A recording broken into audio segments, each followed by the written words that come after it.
Hey everybody, this is Chris DeFurio with Keys to the Shop. I hope you're doing well today. Welcome to another episode in the series focusing on COVID-19 and its impact on our industry as we talk about topics and have conversations with other owners that will offer some encouragement and equip you as you're going through this, as we're all going through this crisis together. Today we are talking with a coffee legend. That is Karl Purdy of Coffee Angel in Dublin, Ireland. Karl has a really rich history in coffee. Back in 1996, he was literally on the ground floor of the specialty coffee movement in Ireland by opening what many consider to be the first specialty coffee shop in the country, the Ground Floor Espresso Bar. He founded Coffee Angel in 2004, and for the past 16 years has grown it from a coffee cart to 5 retail stores and a roastery, and is truly established as an institution of specialty coffee in Ireland. And it's a rare thing to be able to be in coffee that long, and also rarer still to get a conversation with somebody who is able to look that far back. And today we will be talking with Karl about how he has pivoted in the midst of this crisis to do what he can to serve his customers well, to care for his staff, and also fight for his business. He has a lot of history in the industry to draw from when it comes to lessons learned. He has gone through a recession himself and failures in the past that have really steeled his resolve. And that's one of the main themes here is not giving up and also sticking to the mindset of service and having that focus on serving others is what has made Coffee Angel what it is today. And it's part of the values that make Karl who he is. And so I'm really pleased to have gotten a chance to talk to Karl about this. And I hope that you find this all very helpful. So here now is my conversation with the founder of Coffee Angel in Dublin, Karl Purdy. Well, Karl, welcome to Keys to the Shop. I'm excited to talk to you today. And I guess excited is hard for me to say because I wish it was under different circumstances. But I'm glad to talk nonetheless because you've had a presence online. Mostly I've seen through LinkedIn how you've been conducting yourself and your business during this pandemic. And I wanted to dive in a little bit to your story today. So let's, I guess, maybe just start by saying, how are you faring right now? Well, I mean, first I should preface, all of this by saying that, my heart goes out to all of those people who are, firstly sick and or have family members who are sick and suffering, and any business worries that I might have are, obviously secondary to that. But in terms of my own business, in terms of Coffee Angel, we have 5 retail shops in Dublin, and they're all in the city centre. And we closed them down last Monday. So this is now week 2 of the coronavirus horror story. So I mean, all staff were laid off last Monday, and all revenue ceased. So it's been a challenge just trying to figure out next steps. How do we deal with this? How do we take care of our people? How do we, put on a brave face? How do we salvage something out of this? So I suppose that's really what I've been kind of working at over the last week, 2 weeks really, since this all really started. Well, I'm so sorry to hear all of that, and that just having that rapid fire sort of bullet point list of things that have happened.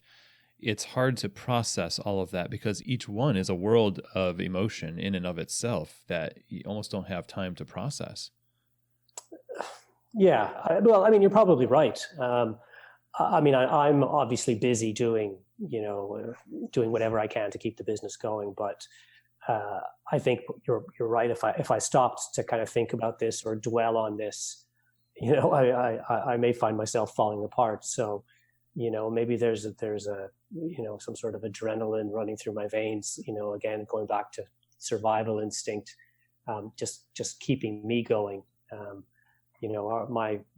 My priority from the start with this is obviously looking after my family, but also, my Coffee Angel family, the 40 people who rely on this business to pay their rent and buy their groceries on a weekly basis. So that's something that I don't dismiss. I mean, I don't wash my hands of any of that responsibility. So it's up to me to do whatever I can, however small, however successful, or however unsuccessful it may be. I will continue to push forward. I see you're constantly driving around Dublin. What is turned to daily video blogs of just yourself driving orders around. I think that's So it's a good example, I think, to people that there is this as survival instinct for sure, and it seems like so many of the ownership community in specialty coffee has been thrust back into what would almost be the equivalent of like the first month of being in business.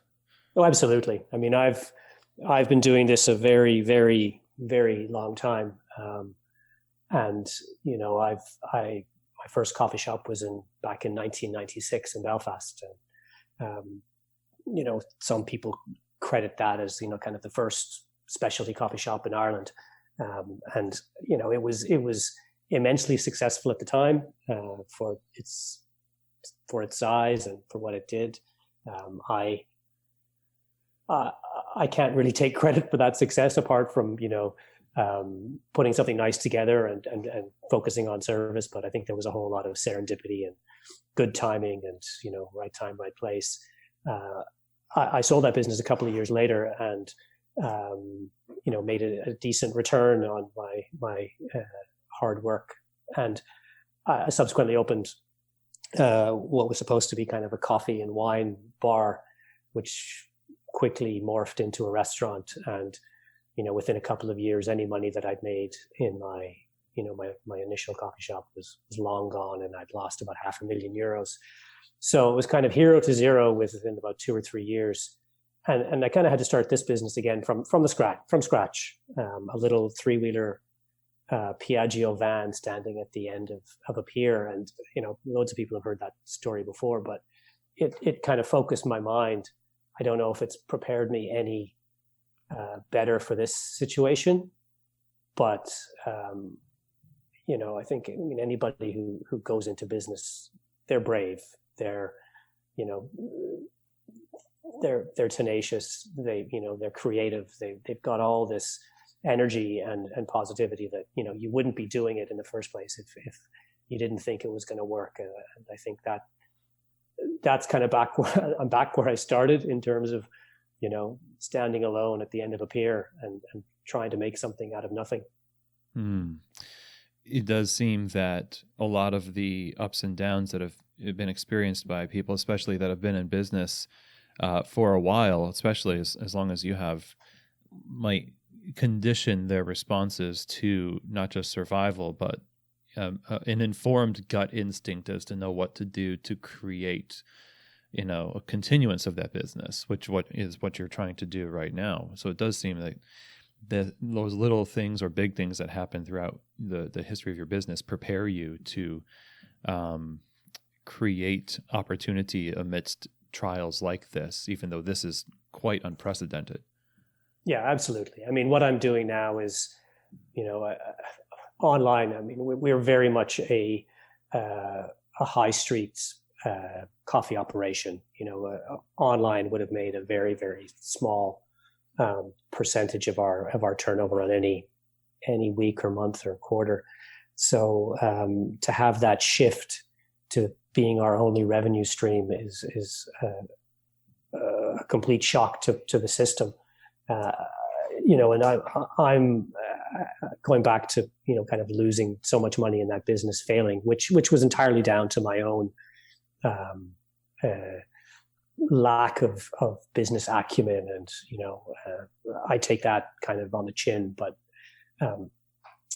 what we're doing now is just trying to rejig, keep cash flow going, try to prepare ourselves for when this is over, that those staff that have been laid off have something to come back to. Mm-hmm. You know, I don't see this as the way forward, you know, long term for me. I'm driving around the city and kind of recording what's going on is, you know, it's almost like it is therapy for me. Just putting my thoughts out there, and, you know, and it's not a natural forum for me to be recording myself and chatting, but I think almost instantly, you know, there was a connection with people not even in specialty coffee, you know, it was just customers, other people in business, people coming back to me.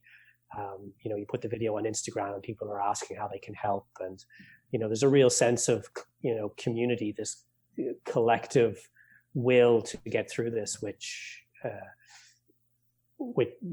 is probably one of the other things keeping me going, you know, either that or start crying. Right. I mean, the isolation that is part of this whole thing is the salt in the wound, in a sense, because so much of our business is community, and we don't realize how much we've come to be accustomed to the interactions. Even if we're in the back of the house, so to speak, there's still the staff, and there's still the energy and the culture that's been severed. And so as much as you're scrambling to keep the business going, to have something for people to come back to, it seems like we're also scrambling to maintain that thread of community, just as much flowing as some kind of financial landing pad. Yeah, you're right. I mean, I'm whilst I'm doing deliveries door to door, my interaction with people, given the current situation, is pretty limited. You know, I get a wave, or someone cracks open their window and says thanks as I drop it and and run back to my car off to the next house. And yeah, I mean, we've tried to stay as a business connected to our teams as well. You know, we've always used, you know, WhatsApp groups for different shops and, you know, different topics or different responsibilities. And my wife, who's also my business partner, thought it would be a good idea to just connect everybody together. We have 40 baristas who are essentially locked down in their homes, going crazy, and we've got them just sharing brewing videos on a WhatsApp group, keeping themselves busy, staying connected. You know, obviously doing whatever they can. You know, and we're a part of that. And I think keeping those communication lines open with them is equally as important as anything else. Indeed.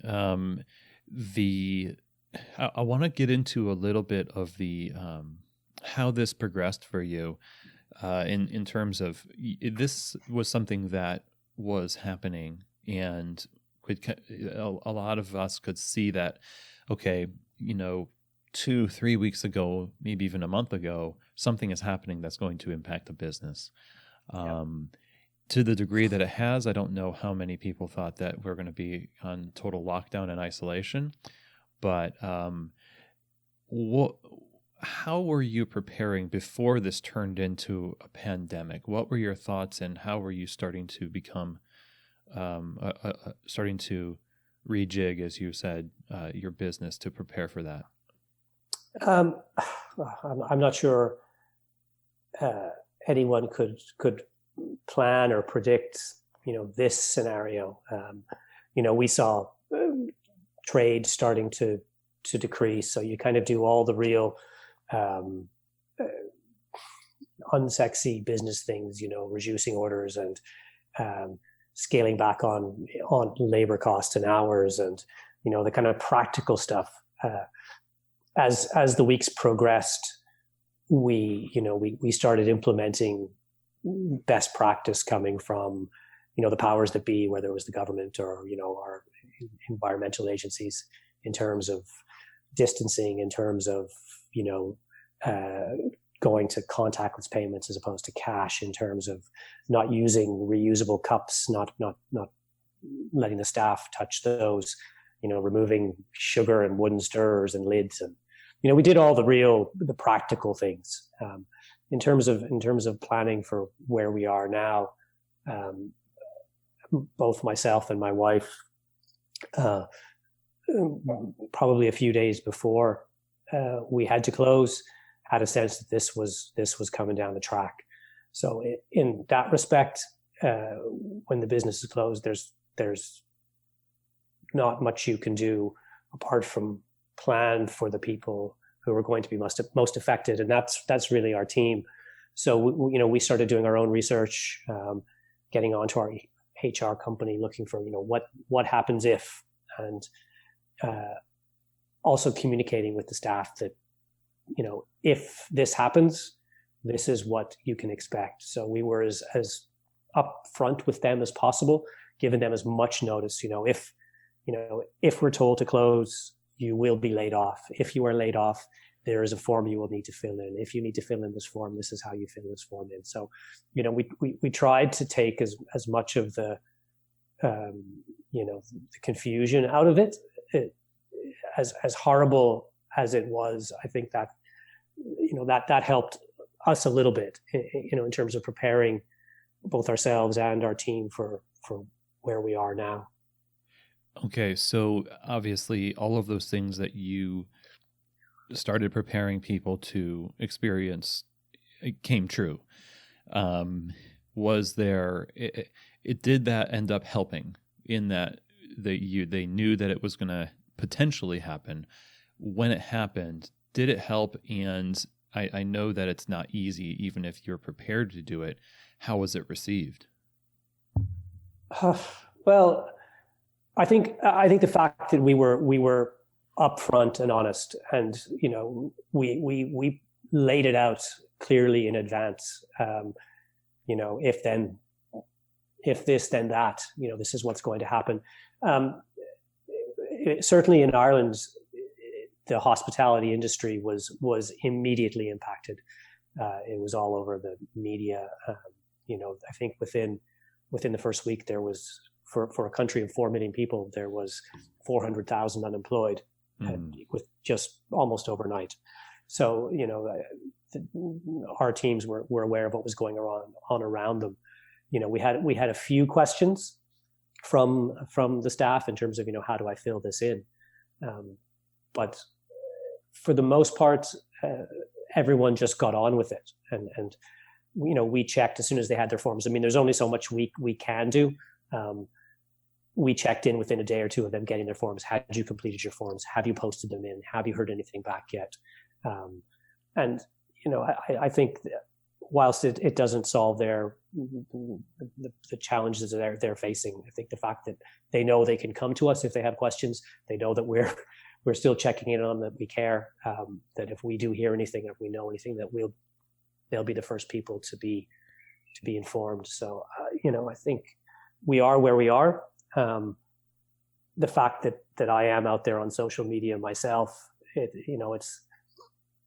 it's not a promotional tour I'm on. It's not designed to increase my followers. It's trying to keep the business alive, and I think they see that. Maybe there's a sense of comfort in knowing that I'm coming in every morning by myself, and that I'm the one standing, packing coffee and grinding and sending stuff out, and then recording it and driving around the city dropping it. So maybe you'd have to ask them how they're feeling, but for the most part, and like I say, we get feedback instantly from them via the group chats, and none of them I imagine are looking at this like a holiday, but right. At the same time, I think we've conducted ourselves as well as we can under the circumstances, and I think they know that myself and my wife are working hard to get them back when it's safe to get them back. And this decision, like every decision that I'm seeing, is something that's made. I assume you're talking about unemployment. Yeah. And so the decision to have people fill those forms out and then to take on the work yourself is simply there's no money to pay anybody to do anything because there's nothing coming in.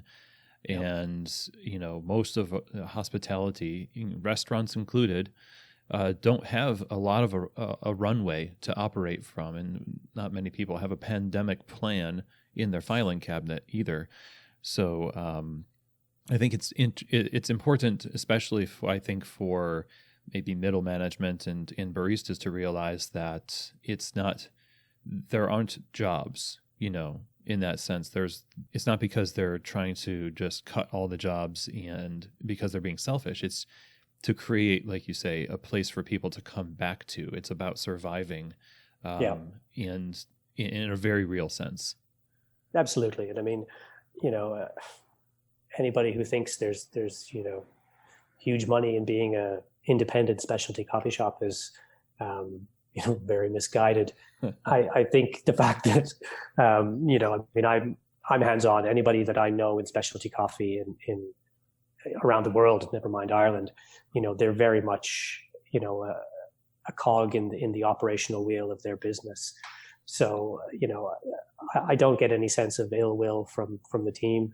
I think they know that I'm killing myself to keep us going, and I don't go quietly. I don't give up.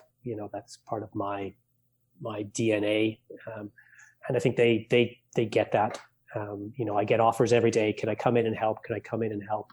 And it's not that they're looking for pay. They just genuinely want to help, and that's incredibly touching. I mean, I can't ask them to come in, and it's kind of bad enough I'm putting myself out instead of locking myself at home. But right, like I say, it goes back to the responsibility of I've got my own family plus my Coffee Angel family that they need to be taken care of. They need to have a place to come back to. I need to be here.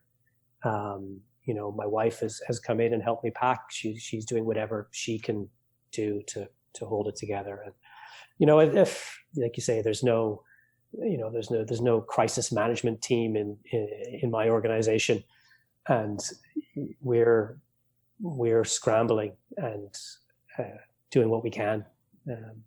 If there's a plan out there, feel free to share it with me, because I'm just making it up as I go along at this stage. I have a feeling we're going to be seeing a lot of plans in the few coming years. Yeah. So something that you mentioned earlier, just a second ago, that I think is an interesting tension. And myself having some part-time hours as a barista locally, and fortunately still have a job, but it's very, very adjusted. We're all kind of experiencing similar things, but the conversation is always between what is best to do in terms of health, and you mentioned putting yourself out there, but then also the need to keep the business going, the need to not go quietly, and managing the tension between survival, the entrepreneurial spirit, and also the expectations that people have of each other now, especially with a lot of campaigns to stay at home, to shutter the doors. A lot of owners are just shutting down completely and not even coming in themselves because they feel it's the best thing. So there's this brand perception of either you are shutting down in a noble way for the better good of the community and people applaud that, or you're coming in for the better good of the brand and people applaud that. So you have these two things that you can choose from, and how do you make that decision? Because both are legitimate needs. Yeah, absolutely. And I mean, survival of your business and being able to pay your bills doesn't really do you any good if you're in a coffin. I think certainly in my situation, I'm being as cautious as I can be. I'm here alone. If I'm out driving, I have my gloves on and doing whatever I can. I'm not as much as I want to hug every customer who's buying coffee or a brewer from us. I'm staying away. I'm literally texting them from my car. Your coffee is outside your door, and then I'm gone. I think you do need to be realistic about how you're doing things and practical, and that's how I'm doing it. I'm making sure that every delivery that goes out has a thank you note from me handwritten into every single one of them, in lieu of that hug that I really do want to give them all for showing support and sticking with us. I think it's important to know that whilst my business is shuttered for the most part, people still need coffee. They still need to support those in need, the word pivot isn't something I ever thought I'd be using in my own business, but I'm doing what I can, and there's people out there who are willing.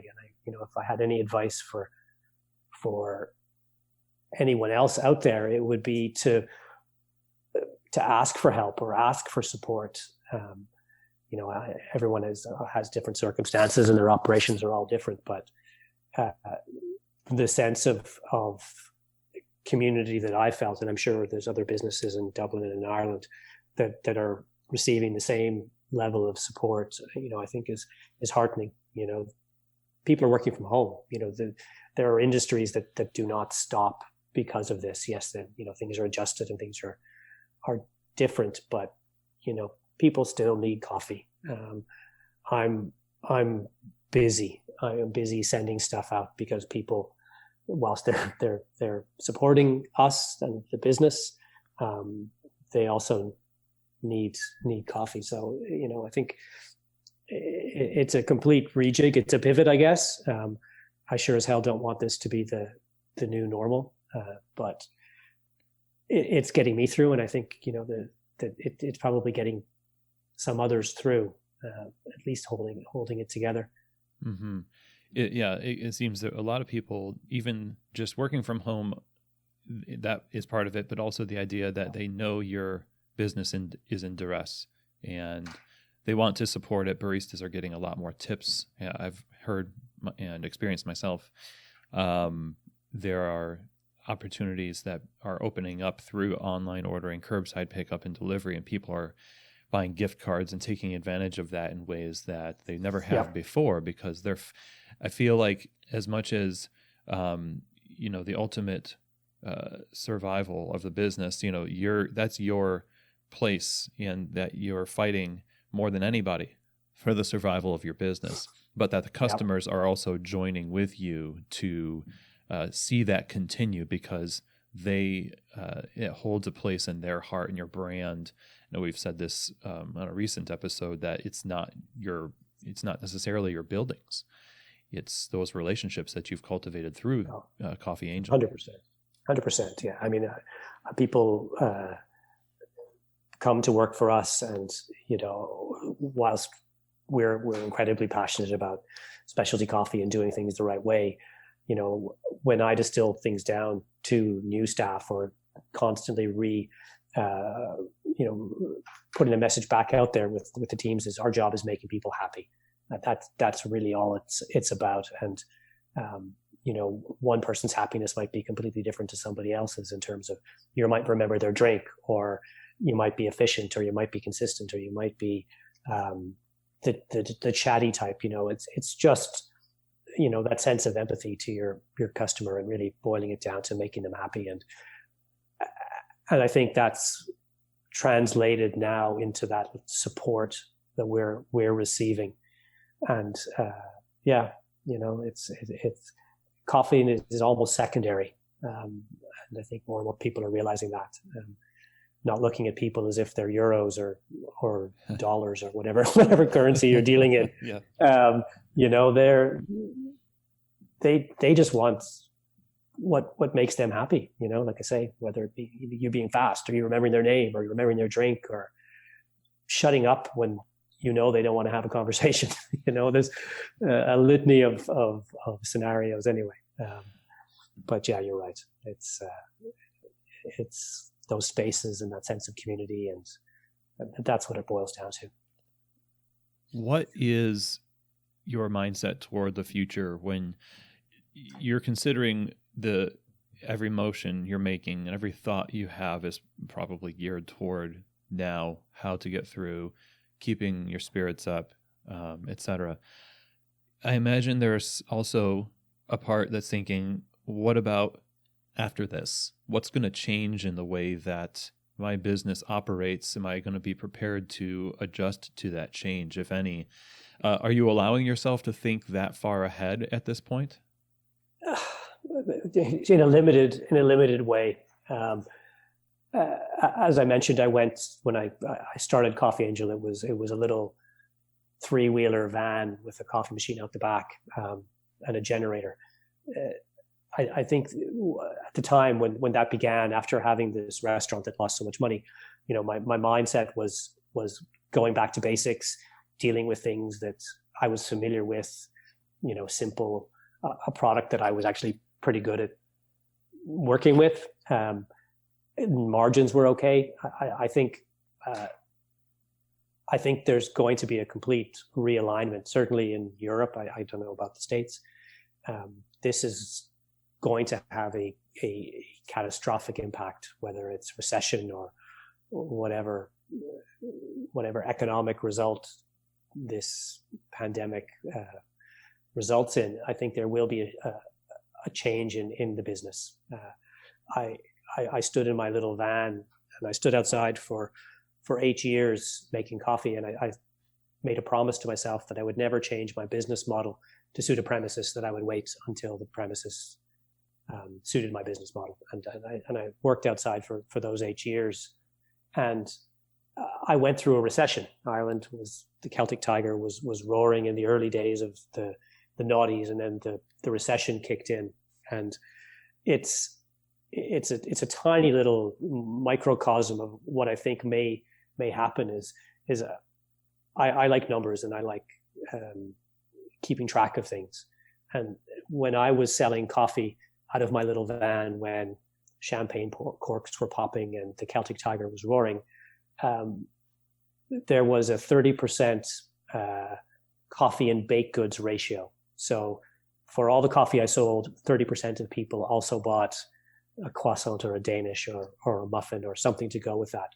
When the recession hit, that number dropped to 9%. Wow. So I imagine from a business perspective that, the economic storm that's coming our way when we get through this, which we will people will be damaged. I can't expect things to go back to the way they were. So I think,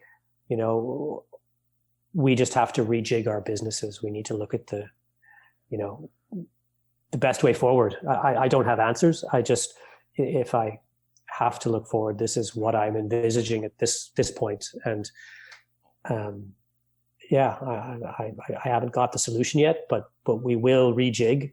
Like most independent shops, we're nimble. We can make decisions.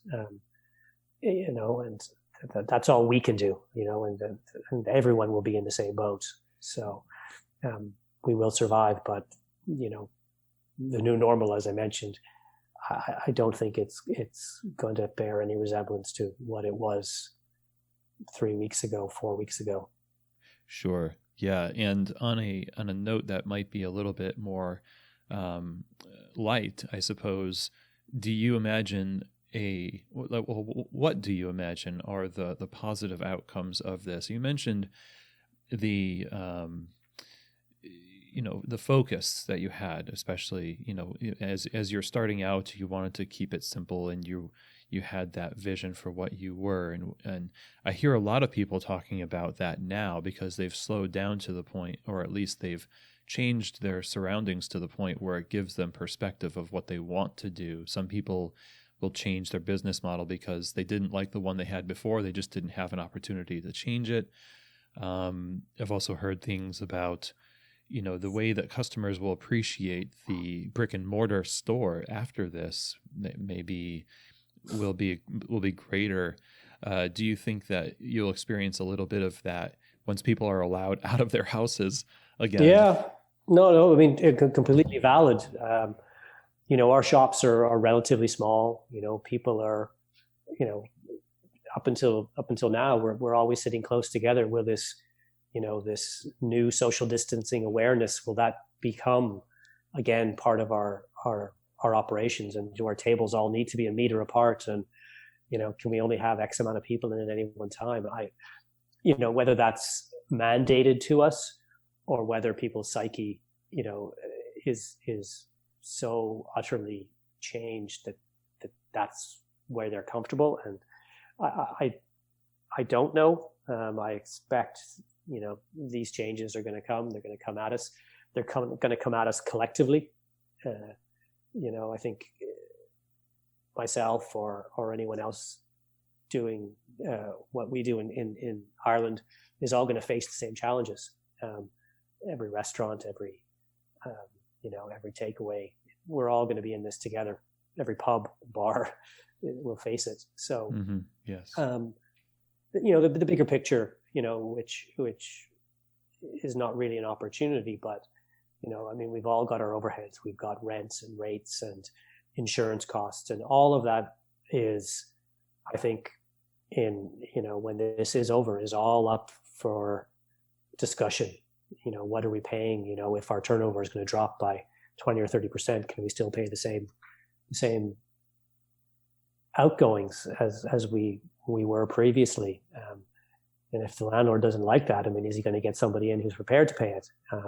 I would be doubtful. So, there's so much to think about. There's so much to consider. There's so much to just, trawl through in terms of figuring out what we're going to face when this is all over. But I think the sense of optimism, and I suppose I sound like a bit of a doom and gloom merchant, but I think there is something to come back to. I think that all of this support and sense of community and well wishes that are coming through, whether it's social media or messages via email or text messages, I think that shows you that there is hope, and we just need to get smart and try to figure out how to survive this.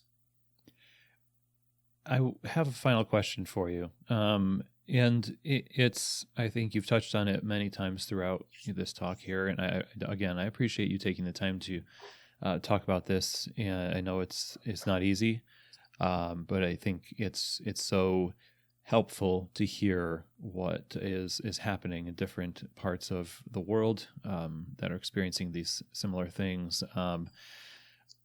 Talk to owners about how your advice to best manage that relational aspect that is part of the business at this time, between baristas and your customers and the business part of the business, because those are the things that need to be supported and survive through this. Yeah, I think, you're right. I talked a lot about communicating with my team, and I think that goes without saying.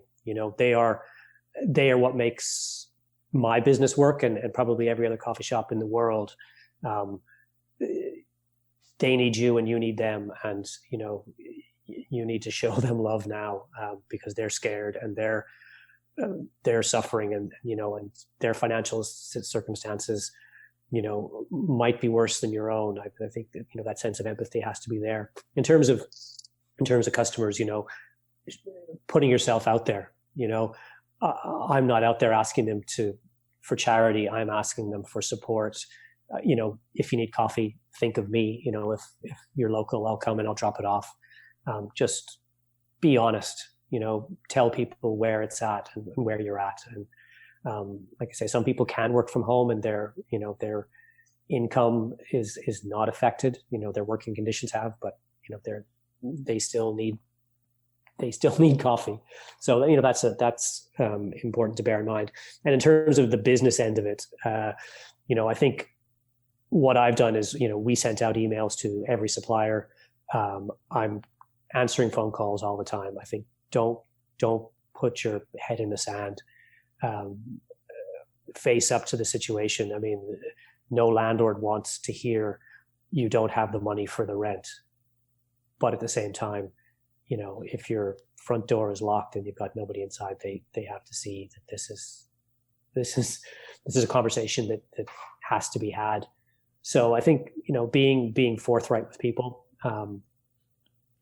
we had, like a lot of businesses, I'm not sure what's like in the US, but a lot of your suppliers, your city council rates and water bills and everything else was all direct debit out of an account. So all I did was I emptied that account and put it into a separate account that wasn't linked to direct debits in any way. And whilst it's not a huge amount of money, if I left it all there, it would have just disappeared overnight, and there'd be nothing for the business to come back and use to reopen. So again, you might get bounced DDs and annoyed suppliers, but I mean, we've sent out emails, we've filled them all in. If you're desperate, they have families like you do, and they have businesses to run. You just need to keep talking to them and tell them, I can give you this much this month and maybe a little bit next month. I think just keeping that line of communication open. Don't hide, don't ignore, don't do any of that. It just makes things worse. But at the same time, know that you're not alone, that, people like me who've been doing this for a lifetime, we're still floundering around. We're still trying to figure it out, and it's damage control, it's survival. And, I think that's we're all in this together. And I think that doesn't offer a whole lot of comfort, but, I think it's important to just put it out there. Well, I do appreciate you opening up about these things, and in spite of not being the in front of the camera guy, just doing that right now in this time, keeping those lines of communication open and talking with us is so helpful. Your example, I think, is a great one, and I am just wish you nothing but the best as it can go in this time. Where can people buy coffee from you online? Where can we find out more information? Sure. Yeah. I mean, we're at coffeeangel.com, all one word. At the same time, I think it's important for everyone out there to be, and I've heard many say it already, and I've said it myself, is that support local. Mm-hmm. Shop close to home. Help those whose businesses you value and appreciate. Certainly, if you want to buy something from us, I'd be more than delighted. I'm not sure if I can deliver to your home if you're in New York, but if you're in Ireland, I will do my best to get it to you. If there is a positive to take from all of this, is we always knew we had a tight knit community, and it just shows you now that whilst it's even more tight knit now, it's like a chain link fence. Our connections are so strong, and I think strengthened by this. Thank you, Karl. I really appreciate all of your work and you taking the time to talk today. Pleasure, Chris. Take care of yourself. Stay safe. Well, I hope that you all found that helpful. Thanks for taking the time to join us today. Karl, thank you for being on the show and sharing your story and what you're going through here and how you're viewing what's happening now and what you're doing to fight for your business, your staff and your family in the midst of this. It truly is encouraging to see you out there in the fray, and keep up all the good work. More power to you. And with that is the end of our episode today. Thanks again, everyone, for tuning in. Stay safe, stay healthy, keep drinking great coffee, support your local coffee bars, and we'll see you here in another episode in the series focusing on the COVID-19 crisis, from keys to the shop.